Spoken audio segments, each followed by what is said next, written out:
Drag racing fan, Lee Craft, the Monday Morning Racer here, live from PRI, day 2 of the 2022 show. And once again, I've got to say thank you to Scott Performance Wires for giving me a great place to set up and broadcast to you from the PRI show. Speaking of Scott Performance Wires, I already did a little bit of selling for them this morning. A gentleman walked up and was like, "Hey, what about these wires?" And I'm like, "I don't know that much. I know they're great, but I can connect you with the person that can definitely get you what you need."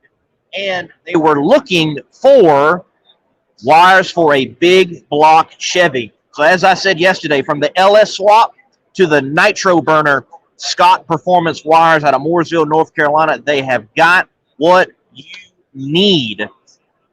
They're definitely the best wires out there on the market. So if you are needing to upgrade your spark plug wires, look at Scott Performance Wires. Also, they're doing contests. They're selling some items, not just plugs, here at PRI at booth 2211. By the way, if you're here at PRI and you're watching this, feel free to swing by and see myself and whoever else may be here on the show. We'll talk about who's on the show for this episode, the 120th episode of Between the Slicks, in just a few moments. But feel free to swing by booth 2211, Scott Performance Wires. I want to say congratulations to Lonnie and James.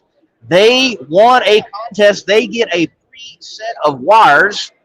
One of them had a Chevrolet motor. Another one had a big motor, 600 plus cubic inches. And they get a free set of wires from Scott Performance Wires. So you can get in contact with Scott Performance Wires, Lonnie and James, and get what you need for your ride for free winning the contest. Also, they are selling T-shirts. From what I understand, this Gasser tee, it's good to be bad.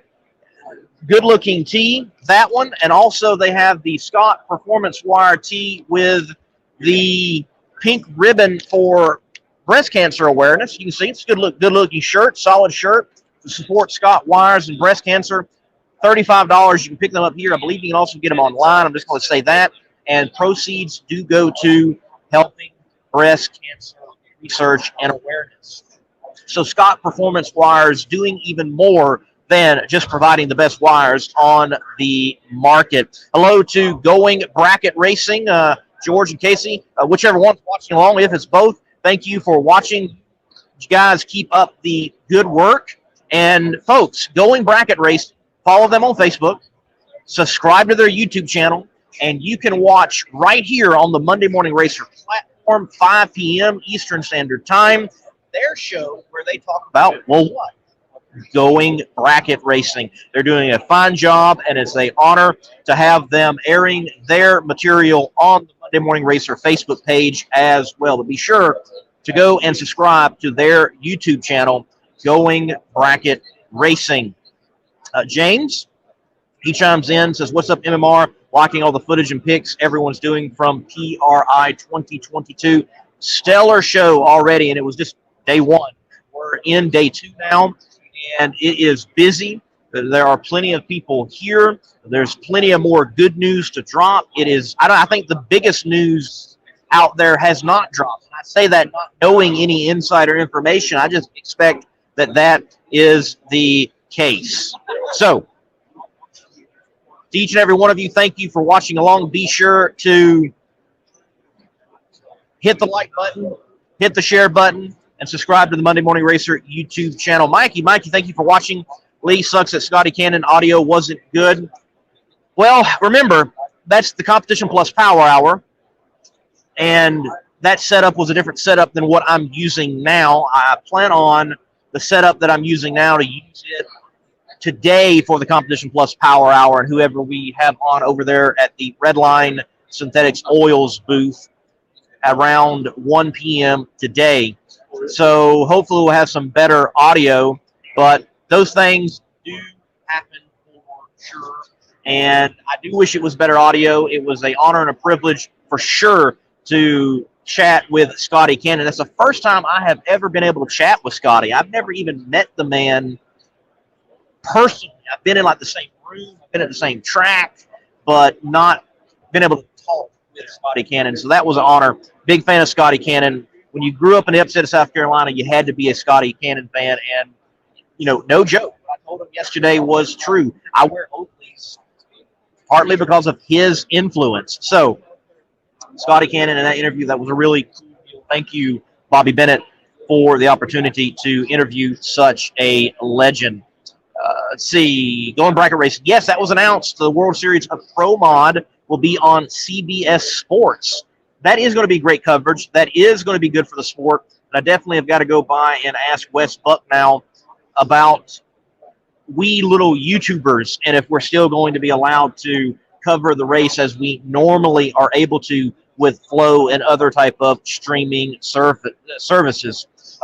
Mark Banks Experience, have a great day. Hey, you have a great day, man, as well. And I do intend to have a great day here at PRI. Another jam-packed day, 2 live shows today, plenty of interviews for Funny Car Chaos. Doug Foley will be making, will not be making necessarily an announcement, but he'll be having his NHRA interview at the NHRA main stage around 4:45 p.m. today. Dujanay Bland, guys, you can follow him on Twitter. Dujanay, feel free to drop your Twitter or drop a link to your podcast. But Dujanay does a sports podcast, talks about a lot of NFL, but he also talks a lot about NHRA drag racing and beyond. You can follow him. Feel free to drop that link, Mr. Bland. Good to have all of you along. Hit that like button for me. Hit the share button. Let's talk about who we're going to have on the show today. Interesting lineup, and I'm looking forward to having this lineup. We're going to have some representation from dragchamp.com, your source for sportsman drag racing.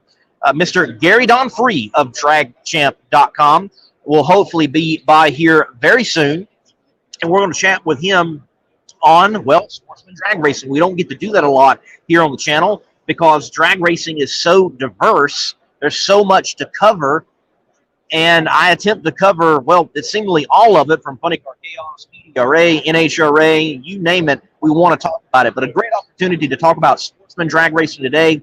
Gary Donfree of dragchamp.com. Looking forward to having him here soon, hopefully. And then Lonnie Grimm, an individual that's definitely been instrumental in the development of the Factory X Class. He is the National Technical Director for the NHRA. Always enjoy talking to Lonnie, and it's going to be good to have him on camera here later on today to talk about Factory X, talk about NHRA, to talk about his role and beyond.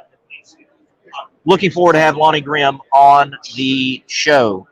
Well, at this time, we're going to transition. We're going to go into a little bit of drag news as we wait for our first guest here on episode 120 of Between the Slicks, live from PRI 2022.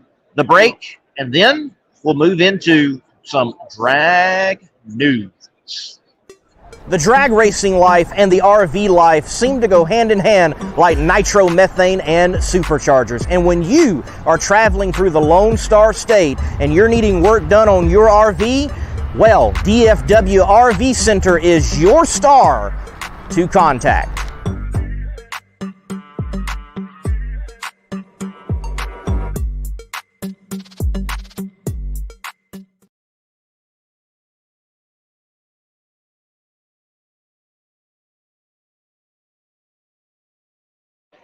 Well, certainly at PRI, big news drops each and every year. People wait for this particular show. I even think Okasima, to be honest with you, to make big announcements concerning their year upcoming in 2023.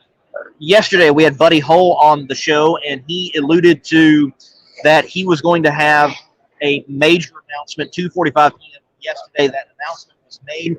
Buddy Hull picks up a partner in marketing. Methanol Moonshine is going to be on the car next year, and there are times that it will be in a primary role. There are times where it will be an associate role. They're definitely going to be flexible with Buddy to incur even more sponsorship and partnership. I think that is a great choice. Buddy Hull is a great character in NHRA Top Fuel drag racing, and he's got a little bit of edge to him, and he's a fit guy. He's also a very strong guy. He's got a distinct look, and he is an individual that definitely gives time to the fans and gives time to his competitors, and all around a great guy. I think Methanol Moonshine definitely hit it right, picking Buddy Holt to represent their company in the sport of NHRA drag racing. It's always good to hear of another name in the sport and have them involved in the sport. Always good to have fresh logos out there on cars and new brands, and that bringing new eyeballs, and the fans of NHRA drag racing, they being activated as consumers to go out and get those products. By the way, I mean, moonshine fits pretty well. I mean, we do use methanol, alcohol, and moonshine is right up there. So they're going to do some interesting things with the Buddy Hole Racing Camp and methanol moonshine, and place product and place imagery that, like the fuel cells they're thinking of developing to make it look like a moonshine jug and things of that nature, pouring in the nitro. So they're going to have fun with it, and I definitely believe that is what you have to do with partners in this day and time. How can you activate it? How can you make it look a little different? And it's not just vinyl on the car. Granted, vinyl being on the car is important, and it's got to look good. And I think Buddy Holt definitely has a good-looking hot rod with methanol moonshine on the car. This was mentioned yesterday, but I do want to go over it once again. Alex Laughlin is transitioning from Top Fuel to Funny Car in NHRA drag racing, and will partner with Jim Dunn Racing. It was announced last week that Jim Campbell was no longer going to be in the ride, but he is moving on, and Alex Laughlin is stepping in to the Jim Dunn Racing ride. So you've got a historic name in drag racing in Jim Dunn Racing, Big Jim Dunn, and you have Alex Laughlin, who is a rising name in drag racing. He is stepping over to that ride, and from everything I've read, from everything I've seen, and when I talk about seen, I've seen comments from Scott Palmer himself that it's a very positive transition. There's no ill will. There's no hard feelings. They want the best for Alex. This is a decision that is for the best for both parties. And I think we can expect Scott behind the wheel with a single car, his partners, his branding being pleased in, and being able to go out there and drag race and not have the distraction of two cars, and essentially under the program, under his program, running an NHRA Top Fuel. But Alex Laughlin going to NHRA Funny Car next year, 2023, for Big Jim Dunn Racing. We have had it here at PRI, the Factory X Class. It is here. It can be seen. It is available to look at. Now, this photo from Dragzine, they got exclusive, like, first dibs at it and took it outside and got some great shots. It is here at the PRI show. It's on the floor, actually, at the NHRA booth. You can see it there. Hopefully swing by, get some photos myself for everyone to enjoy and see. I love where that class is going, and it looks exactly like the car. It's what the car should look like, and that is cool. So the news continues to roll out. What have you been excited by news-wise? There's been announcements, Antron Brown partnership with FVP, and there has been announcements that John Racing, a extended partnership with Chevrolet as well. So we're going to continue to see Antron Brown. We're going to continue to see John Force Racing. We're going to continue to see Jim Dunn Racing, and Alex Laughlin now transitioning and adding to his portfolio of what he is capable of as a wheelman. Great news, big news here at PRI.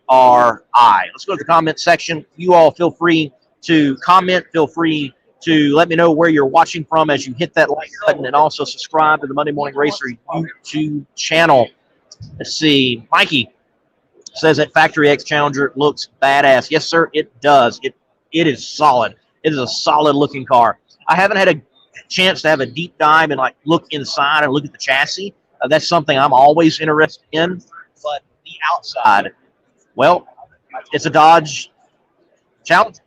Looks exactly like it. You take that car, put it in the showroom without the vinyl, without the stickers, has a fancy paint job. It looks like a Dodge Challenger, and that is cool. And that's something. Though I love pro stock racing, do not misunderstand me. I love pro stock racing. I believe pro stock has lost its essence, has lost its heart, if you will. In saying that, yes, I love pro stock racing. Yes. Is it highly competitive? Yes. It is great racing, even where it is. But I believe we can have great racing in cars and stock. I believe we can have close in cars and stock. I believe that we can have the essence of pro stock living and it be still competitive. We have the characters involved in the factory backing. Those elements back within the class. And Factory X may very well be a move towards that. These cars look good. I also like Factory X because you have interest in this class from Toyota.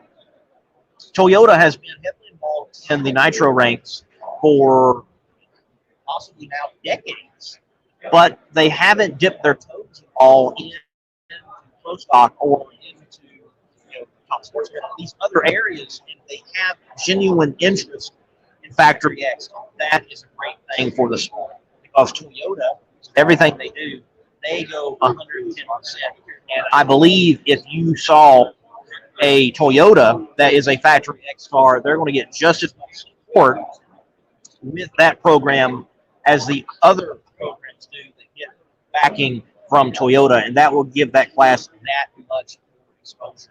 That is a good thing. Going Bracket Racing says Alex is the most diverse drag racer of all time. Well, that's interesting. Interesting statement. Interesting statement. I think of this era, sure. I think you can say that. All time, I might be hesitant. I would want to look at the career of one particular individual, and or at least one individual that comes to mind. Danny Ungaius. I mean, Top Fuel, Funny Car, may even dipped into Super Stock and Pro Stock. He also did Indianapolis Indy 500, Indy cars, and beyond. So definitely he has a diverse background. Mr. Danny Ungaius does. But Alex is one of the most diverse racers at this point, I would imagine, in the whole world, because he has a background where he has done karting, like serious karting, like karting at Daytona, where the little carts are actually on the high banks of Daytona. Alex does that. Alex has done some off-roading. Alex has done tractor pulling. Alex has done all that he has done within drag racing. It wouldn't shock me that Alex would do some round-around eventually. He just enjoys motorsports and is a wheel man. If he could ever stick to one thing, he might be wildly successful. Granted, in saying that, I recognize that he has already been successful. And he is a U.S. Nationals winner. He is a Gator Nationals winner. He has won rounds in No Prep Kings. He has won Outlaw events, races. So he is a successful motor sportist, if you will. But if you don't know about Danny Ungaius, go look him up.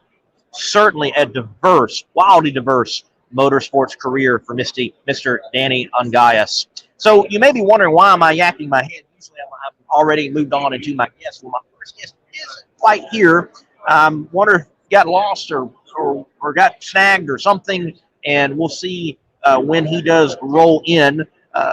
Gary Don Free for dragchamp.com. If Mr. Lonnie Grimm gets here first, so be it. That's cool. We'll move on with Lonnie and continue the show because we're live. The show must go on. While I've got you here, though, we'll continue to chat and take your comments and take your questions. Mr. Dujournay Blend, how about that paint scheme? I would say that's going to be interesting to see him in a funny car. The guy is a solid driver. Alex is a solid driver. Always his designs are on point. They are trending. They are cool. And that is great to see that partnered with Jim Dunn Racing, because I feel that Jim Dunn Racing always has strong liveries when they bring out their different branding partners, whether it is, back many years ago, 7-Eleven or Blaze or the construction company they have, or Moon Eyes. And those are designs that are actually developed by John Dunn himself. So it's going to be interesting with like Blackbeard and John Dunn, all that they're going to be able to come up with for that car. I expect that there is going to be many die-cast worthy renditions of Jim Dunn race cars. Dujanay says, I definitely like the Factory X car. That would be something I would be interested in getting involved in for sure, man. I can't wait to go to the races and cover those and get it out on YouTube. Going Bracket Racing says, what do you think will come of the fuel classes when Coletta and Force are gone? Will we ever see door car racing take over NHRA? Maybe a return of Nitro Coupe. So I'll answer those in return. I doubt you will ever see a return of Nitro Coupe. Certainly nothing involved with the NHRA.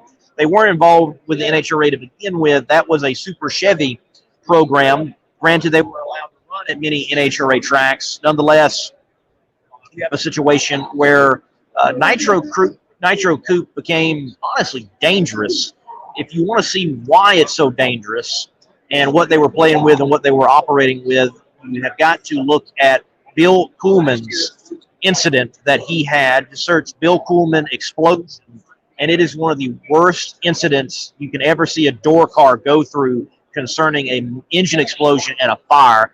It was basically a funny car fire, something like from the late 80s to the early 90s in a door car, and he couldn't get out, and it nearly cost him his life. So after that incident, it was seen that maybe this Nitro Coupe idea isn't that great. Granted, Scott Palmer, with his Studezilla and the Chevelle, which I cannot remember the name of the Chevelle, but they are like match racing cars.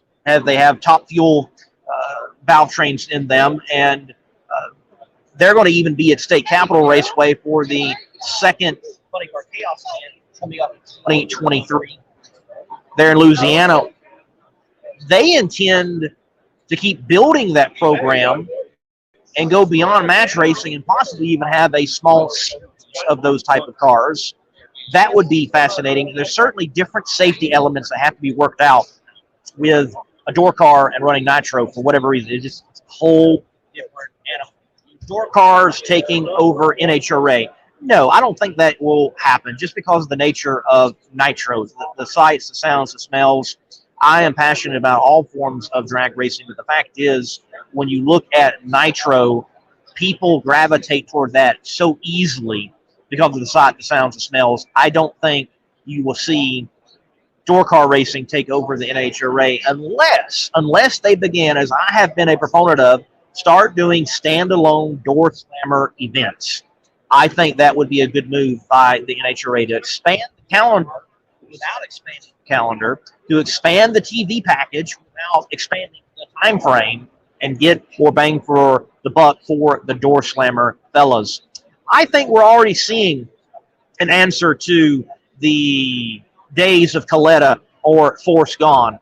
On Force, I have it from Robert Height that John Force Racing is going to continue well on after John Force is gone. And when I mean gone, I don't mean racing, I mean gone. And I hope that's many, many years down the road.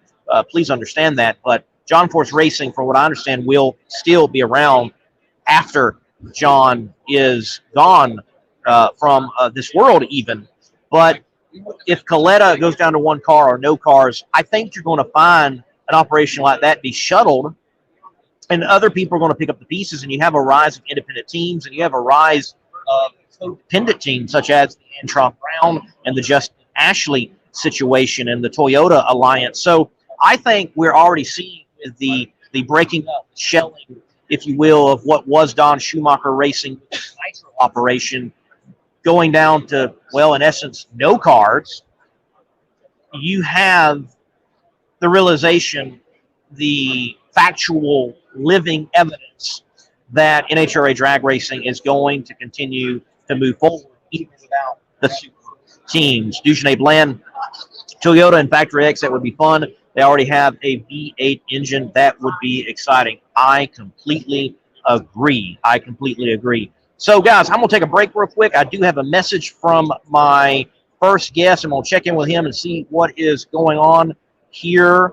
We're getting near time to even have Mr. Lonnie Grimm show up. So we will see who we've got here on the PRI floor. PRI 2022 Between the Slicks Live. Thank you for hanging in there. Definitely want to have some good guests and chat with them. So you're hearing more than just me. But nonetheless, we'll stay live and we'll chat it up with you this break.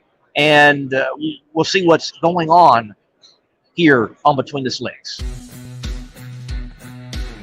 Power-Built Tools exemplifies innovation in the tool industry. From hand tools, power tools, and even tool storage. Check out powerbuilt.com for Power-Built Tools. And remember, use promo code MMR15 for 15% off at purchase.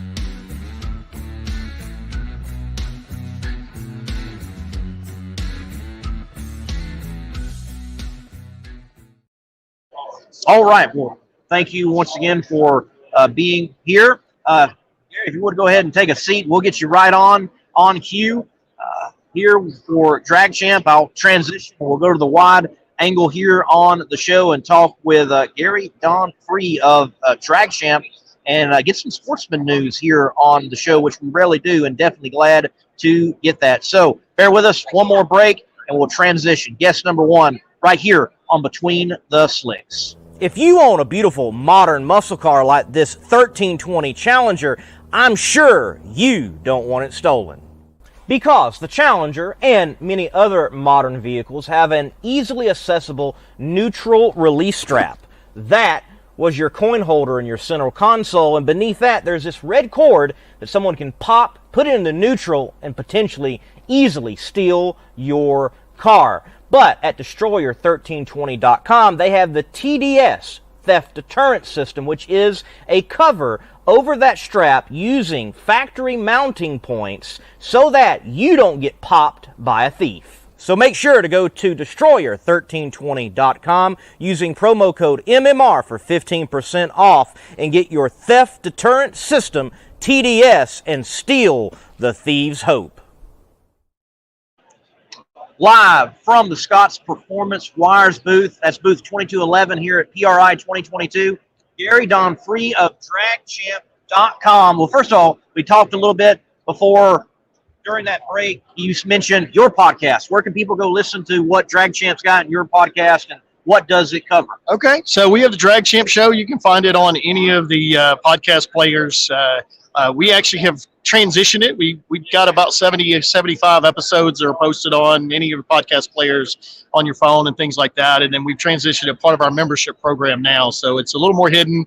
You have to go to dragchamp.com/pro, sign up to become a member, and you get access. We have a private Facebook group, and we actually do that show about once every 6 weeks now. The members can basically get in there and comment and interact with the show as we record it live.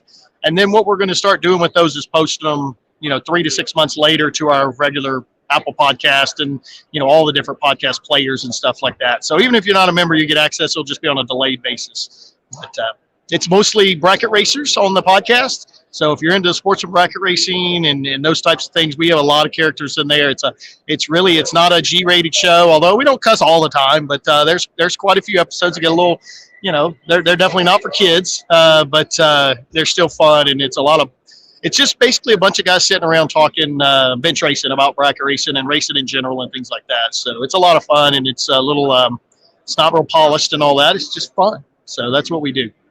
Sounds good, man. Any more shows out there, we need them. Continue the narrative, continue to chat about drag racing. And I definitely do enjoy the sportsman-centric shows. Here Between the Slicks, I've got a show that's trying to cover, it all from NHRA, Funny Car Chaos, Midwest Drag Racing Series, Southeast Gassers Association. So I don't get to talk sportsman racing that often, but when I do, I definitely enjoy it. I used to do junior drag racing and that's bracket racing and understand. And though sometimes the nomenclature can be a bit tough for others to understand outside of it, bracket racing is definitely fascinating.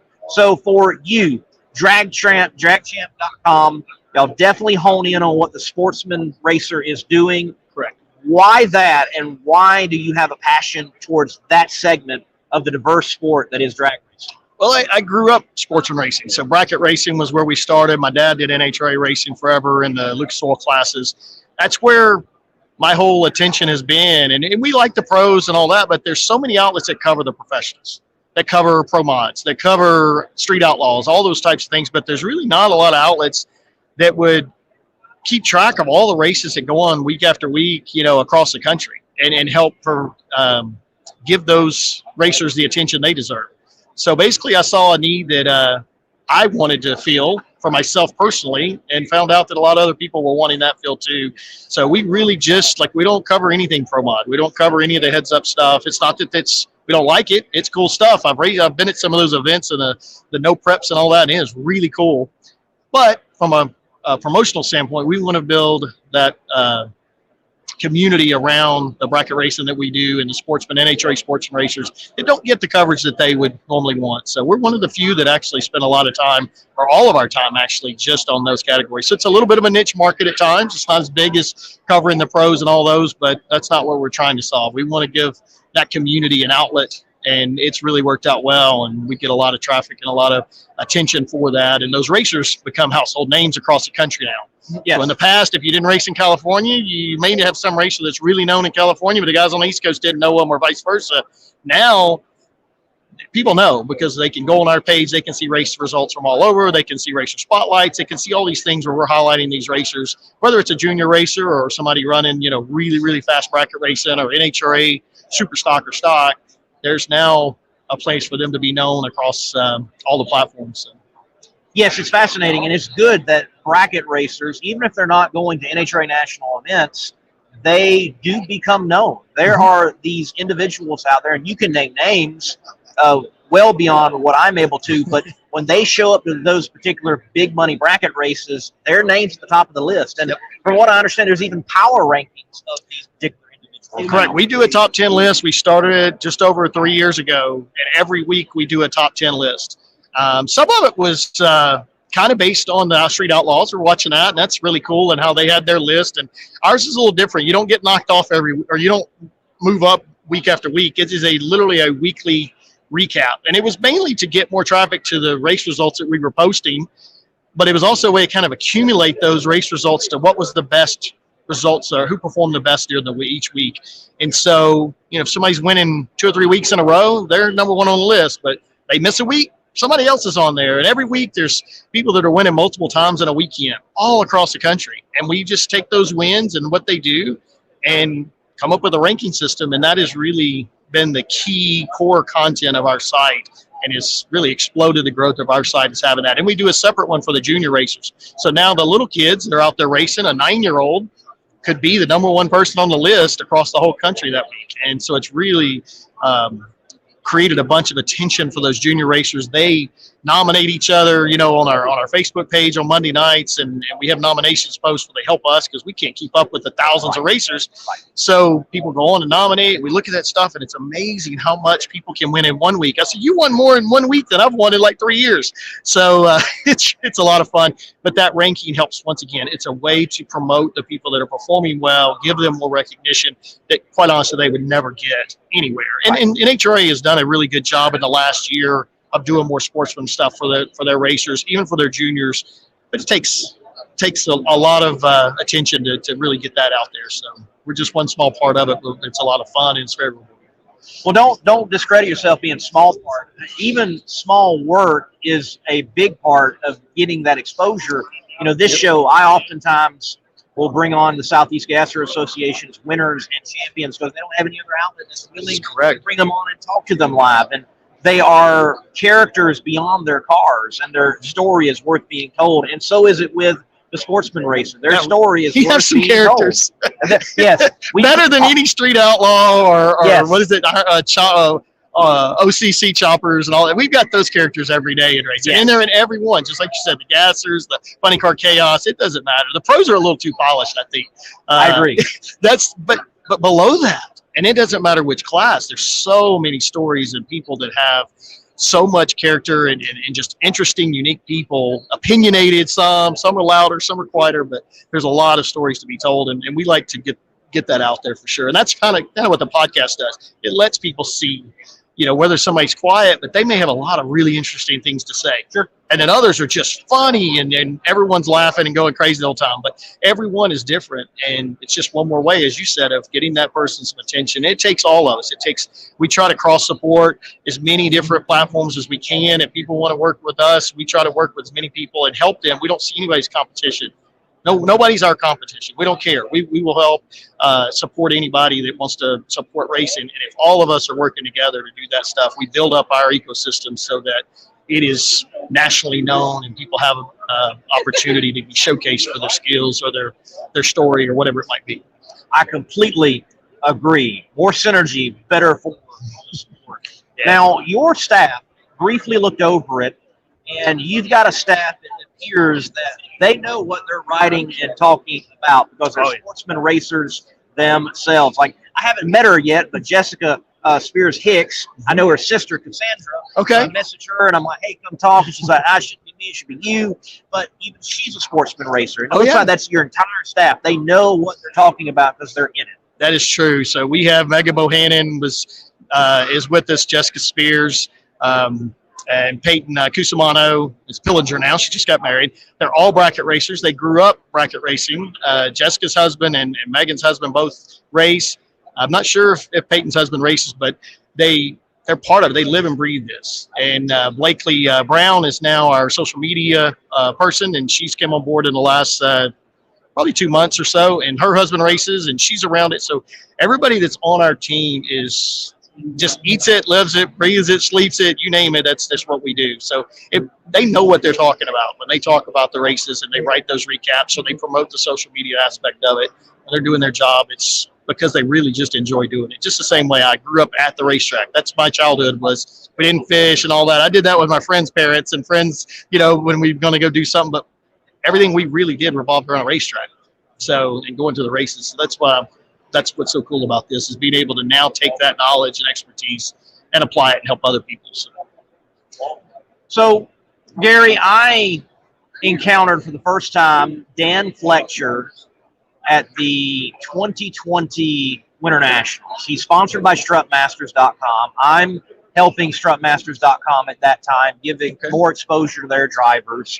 And I get over, introduce myself, we chat a little bit. I'm like, okay, you're busy, I got to come back by. I go back by, and he had just lost, like in the second round.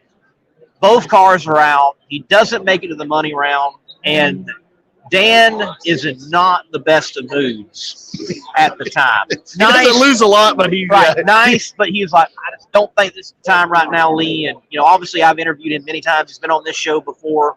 But from your perspective, how would you define the sportsman racer? Because from what I saw from Dan and what I see from many others, they are not lackadaisical competitors. They are hardcore. They want to win. And some of them, like Dan, they're even making a living out of it. They not only want to win, they have even a need factor. So describe the sportsman racer.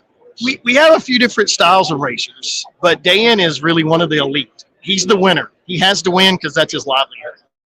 And he's made a living at that for almost 30 years now. And he was one of the funniest, best podcast episodes we ever had, was having him on and him just cutting loose. And he talked to his sponsors at the time, and I think Strutmasters was one of them. And it's like, can I let loose? And they're like, feel free. And so, and I told him, you need to be engaging. I know you got it in you. Don't come in here being political. And it's really good, but it's a job to him. And there are racers out there that it is literally a job, even though it still may not pay all their bills.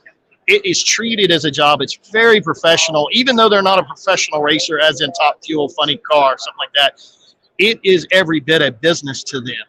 And then you've got guys that just love racing, and they're competitive, and it takes up hours and hours of time. It takes up a lot of their money, and they win some, but it's not that business type crunch. But they're competitive, they win, they have fun, but this the social aspect, it's a little of all of it. And that'd probably be where I'm at. I'm not the guy that's going to win every week, but I put a lot of heart and soul into what I do. And most racers do, just to be competitive. It takes that. And then you've got a group of racers that really just enjoy the social aspect of it. They love cars. They love being out there. They may win once in a blue moon. They may not win ever, but they're there because of the people, the relationships. Like their family is literally at the track. I know my friends at the track better than I know my neighbors most of the time. And most racers, sports racers will tell you that because we're always at the track, and that's where we have these really deep connections. So there's really 3 groups there, and there's a great mix of all, and it really gives it a lot of interest, and it's just fun. I mean, we travel and go to places, or I come to PRI, I see people that I may only see once a year, but they're like a brother, they're like a family member, a sister, whatever it might be, and you're thinking, I only see these people once a year, maybe every other year, but that connection's there because you understand how much effort, time, money, commitment, dedication it takes just to have an opportunity to turn on a win line.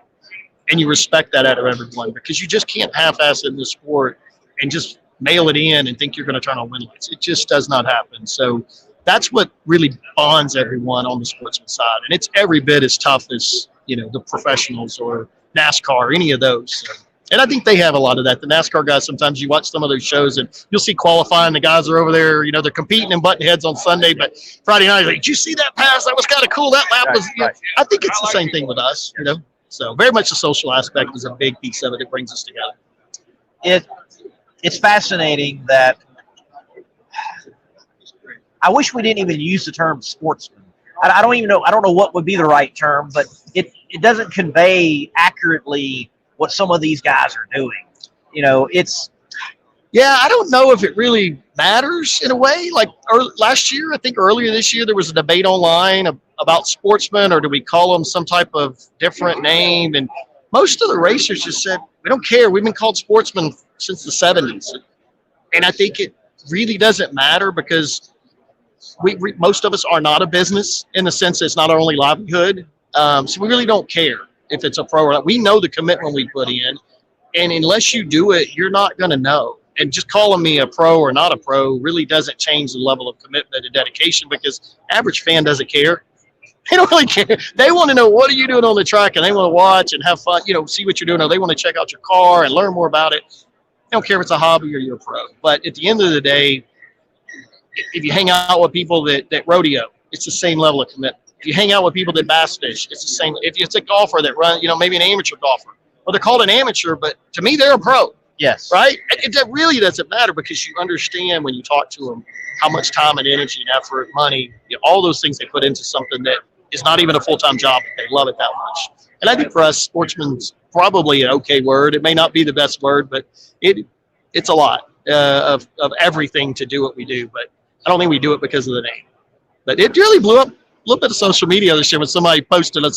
I'm not sure who posted something else. We need to change this. And I don't think most people care. I think, wasn't that Don O'Neill? I think it was. He had an article somewhere that he's came good out. at stirring the pot, like creating. Maybe not stirring it, but creating interesting topics for people to give their opinions on. And social media is all about giving your opinion. So it is. People want to give their opinion even when it's not warranted. Like, you don't even have a good opinion. You don't need to share it. I'm share it. We're going to overshare. Yeah, the oversharing. We all need to taper back the oversharing. Yes. But you know what? That makes life interesting. And that's what makes bracket racing and sports racing interesting. Is all the different unique personalities of how it all comes together. When you put them all in a big group and put them at a racetrack in a weekend, it's a lot of fun. We're going to get to this year retrospectively for the sportsman racer and what you think 2023 will hold. But before we do, your background directly in sportsman racing. From what I read, you've done racing yourself. You are racing. So how did you get bit by the drag racing bug, and why sportsman racing? I just grew up at it. I grew up at the track. My dad raced. He was into cars before I was born. He ended up working in a machine shop, so he basically started building his friends' motors and stuff like that. And just from as long as I can remember, I was at a racetrack. And even in the winter, he worked at a racetrack in a local hometown. So in the winter, we would help paint and take care of stuff at the track. I worked at the track. So as a kid, I worked in the burnout box and on the start line, and just anything I wrote. Back in the old days, we had to write the slips out, the time slips. And so I would sit in the tower and write them and drop them down a little chute that go to a box at the base of the tower. People I just did everything at the track. What track is this? This is Twin City Raceway in Monroe, Louisiana. So it's still in business today. It's still out there. And that transition to when I was old enough to actually race, I think the week before I got my license at 15, I got my dad's little shop truck and started making passes. And that was kind of just from there. I've been racing ever since, raced locally and eventually raced nationally in the super gas class in NHRA, won a national event in 99, and just continued to race super gas up until the last few years. My dad retired. I raced with my mom and dad all those years.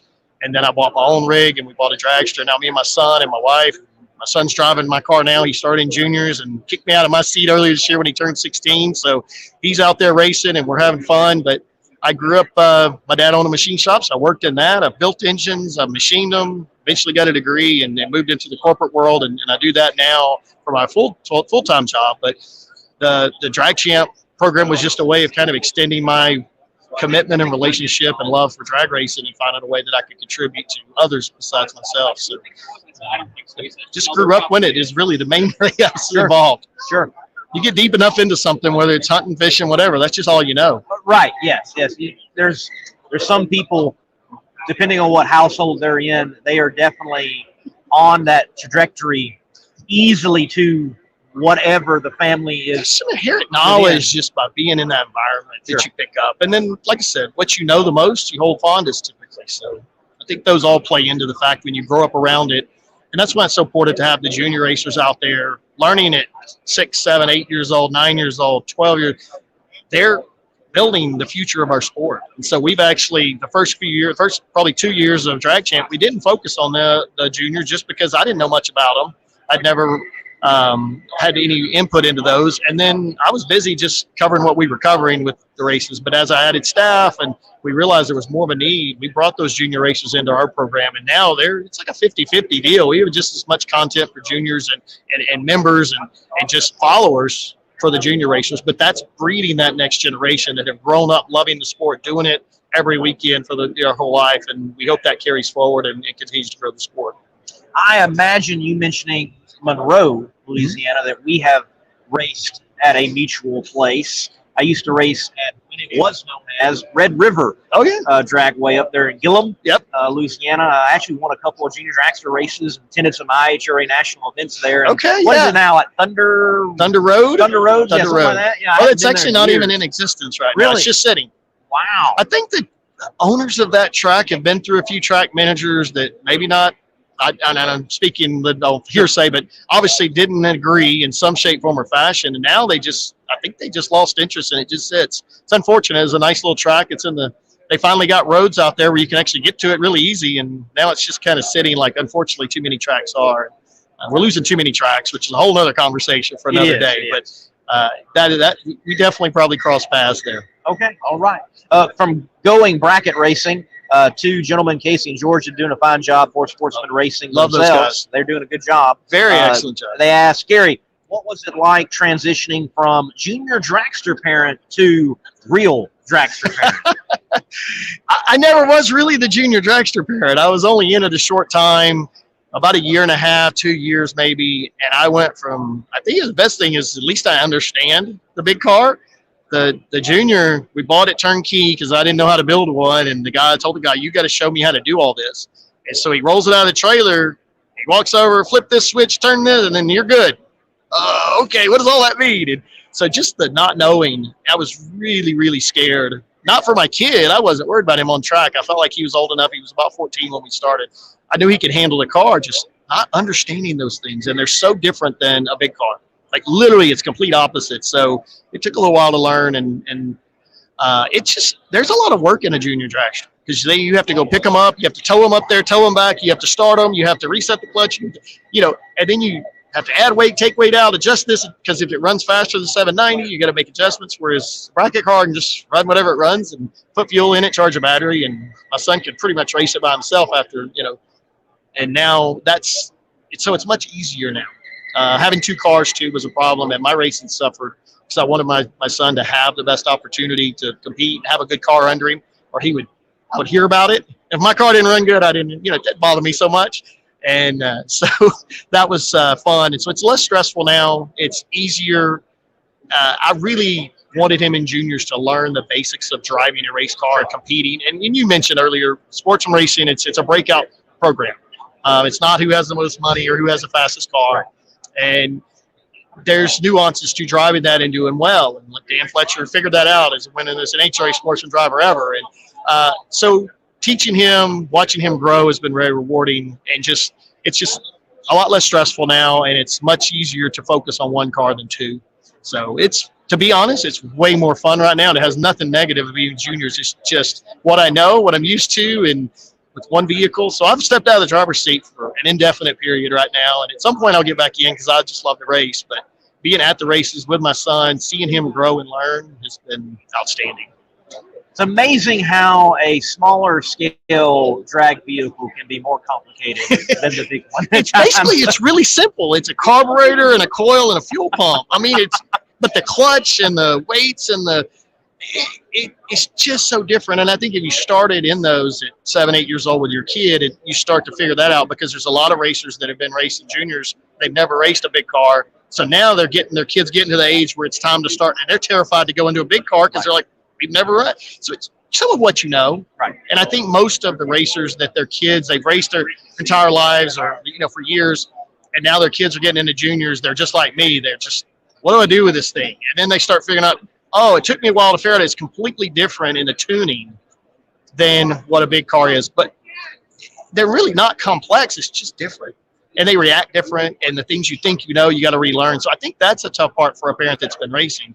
But on the other hand, it gives us an added advantage, because if you've been down the track, it's much easier to teach your kid what's going on than if you've never been down the track. So if you're going to go junior racing, I recommend getting your street car if you've never raced, your family sedan, your minivan, doesn't matter what it is, and go to a street night, test and tune night at a local track, and just start making some laps and get a feel for what it is, so you can get a feel for telling your kid, here's what you're going to expect, here's kind of what's going on. Even enter in like one of the sportsman classes, and basically every track has a way you can just enter. You may not win, but you'll get to compete a race or two, and then you'll be able to help your child a lot more, because I think a lot of them suffer that way because I haven't done it, so I don't know how to tell my kid how to drive the car, because everybody thinks you just hang on. But Funny Car Chaos, you're probably hanging on, and it's they're hanging on. You're trying to stay in front of it a little bit and not let it get away from it, but you're not trying to drive the stripe, or you're not, some of those things don't matter. In bracket racing, that matters a lot. The reactions of the first 2 feet and the last 2 feet mean a lot. Right. So now it does get interesting in Funny Car Chaos. We have had on occasion the way Chris Graves has set that series up. There's A, B, C, sometimes even a D field, and there are 8-car fields. Okay. So the B, C, and D, they do have an index. Oh, And really? if you go below that index, you have broke out. Okay. So there have been times where a should have been A field car had mechanical issues or didn't qualify well. One of them, in fact, this year, he was a C field car. He's normally an A field car. Uh-oh. They had to tune that thing to launch and basically cut off and hit a number. So they were driving the stripe from 200 feet. And how fast are these guys? Well, he usually is in the high threes. Yeah, I was gonna say they're flying. Yeah, so. he had to back it up to like 460. And that's so different. Yes, he was like, But that's really cool that he's found a way to give maybe some of the slower cars that are learning or people new to that an opportunity to still compete, race, work on their program. Because just like anything, you start out, you got to start somewhere. Yes. You got to start in these classes sometimes. And I mean, today in bracket racing, you can go buy a turnkey dragster ready to go that will be competitive tomorrow. You won't know what to do with it, but the car will be there. Right. And it'll make your learning curve much shorter. And you can ask, and there's enough technology out there, but an A-fuel car or a Funny Car Chaos top, those cars they're very complex. And you probably can buy a setup, but most people, not everybody buys a setup. You're trying to learn and tune your car and understand how not to burn pistons and all that. So that's really smart of Chris to do that and come up with that scenario. It is a fascinating, it's truly, and I believe this word is overused, unique, but it's truly a unique way of racing he has set up. Plus, you're getting, how many cars is that? I mean, you've got, wow. 30-something cars, so it sounds 40. I mean, Funny cars, that's pretty cool. I mean, who knew there was that many? So this year, we almost hit, well, actually, we did get over 100 funny cars that competed No way. I didn't know they had that many. Yes, I didn't That's know there was that many funny unreal. cars. I love it. I mean, I didn't know. I love it. Now, That's awesome. 90 were in the points fun. We had an exhibition race at Cordova. So we were well over 100 funny cars that actually competed in Funny Car Chaos this year. I don't like what barn are people pulling them out of. I Well, didn't here's the know. deal. You found a need. And that's what we're all trying to do is find a need, because there's people that obviously have these cars that may not want to run alcohol funny car. Bingo. Maybe their body's out of date and they can't run that, but this class gives them a chance to run something that may have been sitting in the barn for a little while. They're like, hey, you know what? It's still, certified. It meets safety specs, but it just doesn't, maybe it's not as competitive at the high level of NHRA class. Now I can go put this engine combination in it. I can run it a lot cheaper, because that's really the cost of racing is a determining factor in people getting out of racing or their cars sitting, because it continues to escalate dramatically. So this is awesome that he gives those people a chance to go compete and run, and maybe some of those guys work back up and go, you know what, we're really doing well in this. Let's go run some NHRA stuff now. And maybe, it's not saying it's a feeder class, but it does bring interest to the sport, which is always positive. And it gets cars out of the shop onto the racetrack. It does. It does. And I mean, anyone out there, if you've got a sportsman ride and you want to give a funny car shot, take your combination out of your sportsman ride and put it under a fiberglass body, because you can run any type of combination you want and bring it out and it'd be a funny car. So it is truly a unique series out there. Run what you brung, 8-car fields. It's fascinating, and for sure. Everything we do with these, I've seen some heads-up classes that actually have an index. It's kind of weird. You would think, oh, they're all, no, they still have an index, but all these things bring people to the track. Sure. It gets people involved in our sport, and it brings more fans out, because you show up and see 40, 50, 60, 80 funny cars on the weekend. I mean, that used to be the old Orange County days in California. Right. Now you're going, hey, that's still happening today. Right. It's You're seeing 2022. it in Eddyville, Iowa. Yeah. Those guys are like, how many funny cars are here? We hadn't seen that many funny cars than ever. It's insane. But that used to happen in the 60s and 70s. I mean, Yes. literally, people built top fuelers out of their garage and went and raced and competed. Right. And now, everything gets, like I said, the escalating cost, the competition. But then people, I don't want to run top fuel, or I don't want to run top alcohol dragster, because now I got to run 520s to even be competitive or qualify. Well, maybe I can just go run some, 8th mile and run 380s and or 4.0s and have some fun and not spend millions of dollars to do that. Bingo. And with technology and engines, I mean, we can go so fast now. It's amazing what a Pro Charger on a big block Chevrolet can do. It's unreal. It's insane. I remember when alcohol funny cars and dragsters couldn't run as fast as what a Pro Charger big block is now. I know. It is insane. Where the cars are now with competitive times, they over here in the Scott Performance Wires booth, we've got Leslie Horn's championship-winning A-Gas 55 Chevrolet. Mm-hmm. Very cool. That car is basically a car built just like they would have been in the 60s, and he's doing low 5s in the 8th mile. That's moving, and it's nuts. Yeah, it's nuts, and we're talking about we're talking about a fiberglass hood. That's it. Yep. Everything else is still what a 55 should be, and the tire tech and the tracks have come that far, and these cars and the technology, they're getting everything out of everywhere they can. It is impressive. It's fun to watch if you're a fan. I mean, just think about it. You can go watch something. PDRA Top Dragster, insane. The competitive level, and then not to mention PDRA Top Sportsman. I'm like, why don't y'all go run Pro Nitrous? Just stop. Just stop it. Go run Pro Nitrous. You could have qualified. Yeah, but there's a class. I think what we see, we hear the demise of drag racing. Drag racing, I'm not sure has ever been stronger. I agree. Yes. Even with the electrification of cars coming up, I don't think it's been stronger, but what we see now is there's Funny Car Chaos that's doing well, but I may not follow Funny Car Chaos. Right. Well, I didn't know there's 100 cars there, but I know they have a good series, and I see a lot of stuff, but you're like, wow, that's big. And then you go, well, there's this Outlaw series here, this No Prep series, and there's, I knew they have them, and I know they have, you find out how many cars are there. And then you go, well, there's an index series here, and then there's a bracket race with 700 cars there, and then there's this, and there's 700 cars showing up for a Lucas Oil Drag Racing Series events now, and you're thinking, it's just more spread out. Used to it was concentrated to maybe NHRA, maybe IHRA, and bracket racing, and now even there's so many series opportunities for people to get involved and find a class that fits their needs. PDRA stuff and Midwest Pro Mods and the juniors have series and there's so many things, and you go, now not all of them are like super healthy and doing extremely well, but they're all contributing. And when you roll it all up, track racing's massive. I mean, it's just really doing well. There's going to be $100,000 48-car shootout next year, all-star race. I mean, that's something you'd see. NHRA doesn't really do that anymore half the time. Right. And now you're going to see that in a bracket race. It's exciting times, and I think we're so negative now because we've been trained to be in the news or whatever. Right. We look for that, it's not as good as – no, it's better than it ever was. I can tell you today I'm having more fun racing weekly bracket races with my son than I have had ever. And I have had a lot of fun drag racing. And I got some great memories. It's really good times to be able to do this. Still a little expensive, more expensive than it used to be. Right. Find your class that works for you. Get out to the track, get your car out of the shop, get it off jack stands, go race. And you can find all kind of places to go race. You certainly can. I think drag racing is healthy. Sportsman drag racing obviously is healthy.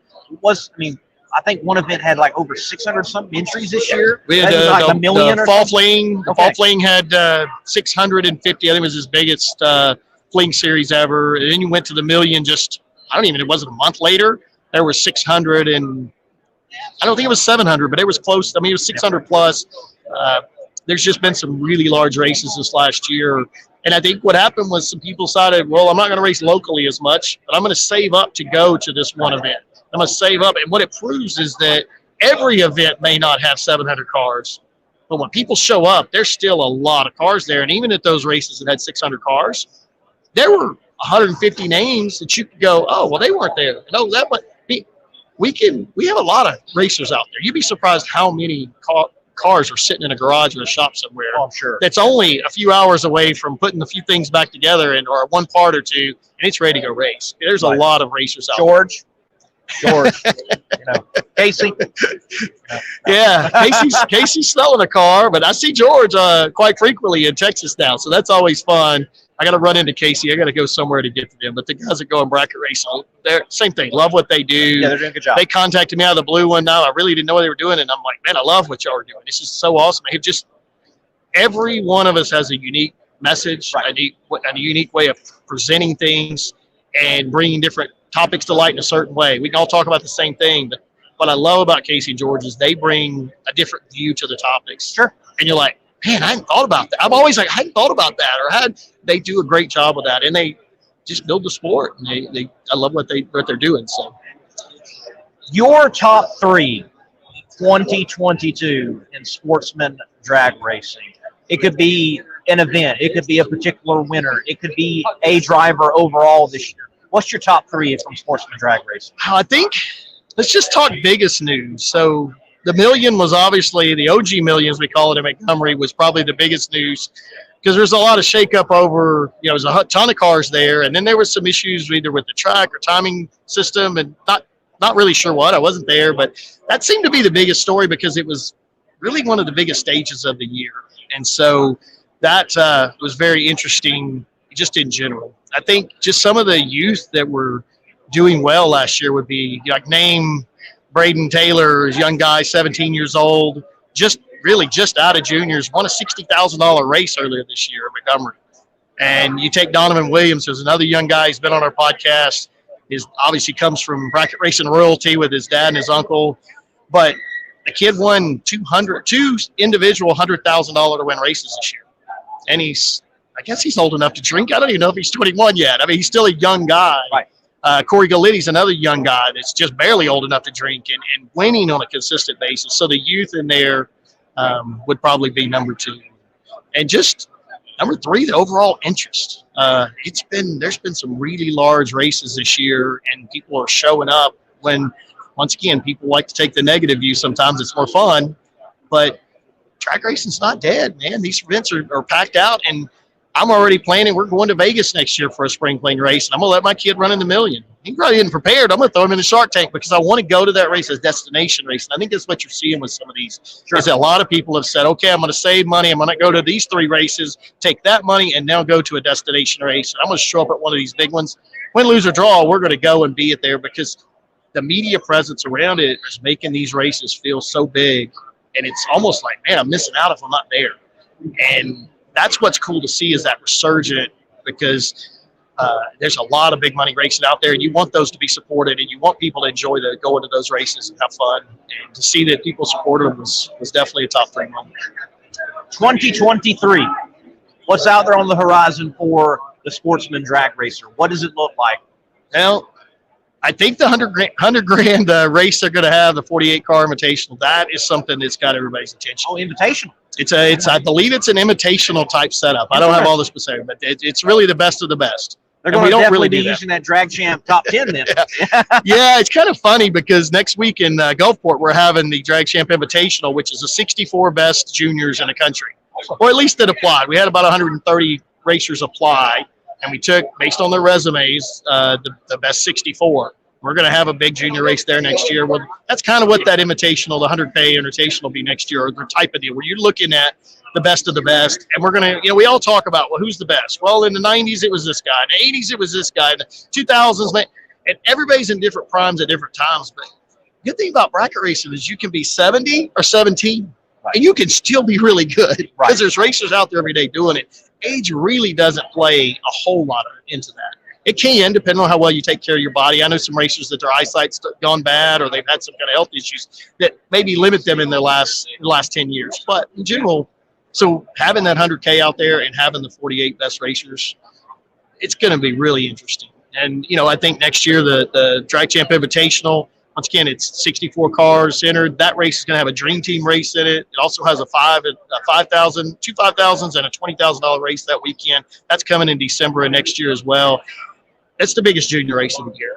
Those things, having that opportunity, and the sponsors get on board, the kids get involved, those are fun, and those are things that we're looking forward to next year. The thing I'm really interested to see is how do interest rates and how does price of fuel and all that affect just overall entries next year. I think racers just want to race, and we find a way to do it. And I think it's still going to be a great year, because I think we just continue to add to the sport. And it takes people like yourself, people like Drag Champ or Casey and George at Going Bracket Racing. All that helps create that ecosystem that just reminds people, like, this is big. What we do is big. It's fun. It's exciting. And we get a little attention when we do pretty well. And that's kind of fun, too, because most people want to see their name in lights. Right. So the more of us that are out there doing that and putting the work behind the scenes, the race promoters putting on races, the tracks that are investing in the tracks, it's good to see that pay off. And hopefully next year we'll see the continued growth of the sport.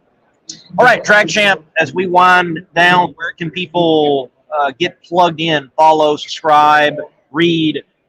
What's out there as far as material? DragChamp.com is going to be your best bet to find everything. You can subscribe to our weekly newsletter there. You can look into Drag Champ Pro membership. It opens 4 times a year. Right now, we just closed it yesterday, so it'll be open in a few months, but you can get on the waiting list for that. Obviously, Facebook, Instagram, you can find us there, and Facebook is really where most of our material goes. The website and Facebook are the primary drivers. All right. Mr. Free, look, thank you for the time. Appreciate Thank you it. for having us on. Thank you. Great sportsman chat. And to all of you watching, thank you for watching along. I got to keep moving and get to the Red Line booth to do Competition Plus Power Hour, and I haven't seen Mr. Lonnie Grimm. We'll have to get him another time. Thank you for watching this 120th episode of Between the Slicks, a great sportsman chat with Mr. Free of DragChamp.com. So, ladies and gentlemen, until next time, God bless. Keep the pedal to the metal. Taking a break. Say goodbye. Hero Soap Company is a veteran-owned establishment that produces all-natural, essential oils-infused soap that is sold with a portion of the proceeds supporting other veteran groups. Hero Soap Company. Heroes supporting heroes. Be a hero yourself and buy a bar and let freedom clean.